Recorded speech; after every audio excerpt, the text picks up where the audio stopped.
I came to the United States through my CR1 visa. I got here after 2 years of my wedding anniversary, and I figure out that later on I get 10 years of green card. By the time I got here, it was a COVID time, and we live in a separate house. I live with my aunt, and by the time I live with my aunt, I received everything on that address. So after like a couple days or something, I moved back with my wife, and I lived with her parents, and we live together. And as the things goes, like we cannot get along. We have so much financial problems. We got separated after, basically, I'm going to tell you the timeline. So I got here in January 2020. I received 10 years of green card. I understand. You got married to a U.S. citizen. You entered the United States with a 10-year green card. You and your wife, when you first came, lived apart due to COVID. Then you figured out how to live with her in the parents' house. It didn't work out. You fought a lot. And now I guess you're either separated or getting divorced. And your question is what?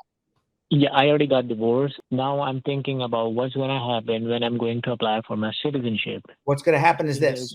Nobody says you have to live in an unhappy marriage, but you will have to show that your marriage had a bona fide intent when you file for your citizenship at the 5-year mark.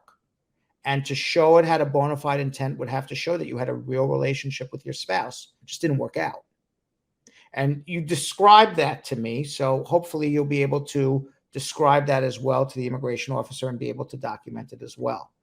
But you're going to need the help of a lawyer if you're going to want to become a U.S. citizen. But that's not now. That's in 2025 when you're eligible.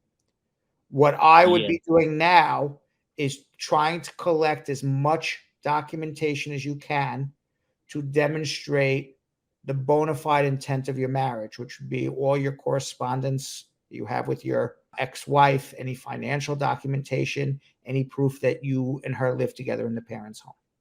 The thing is, I don't have the bank accounts and anything because I just got here. I don't have any bank accounts with her. I don't have the answer for you on a live show, just talking to you for a couple minutes.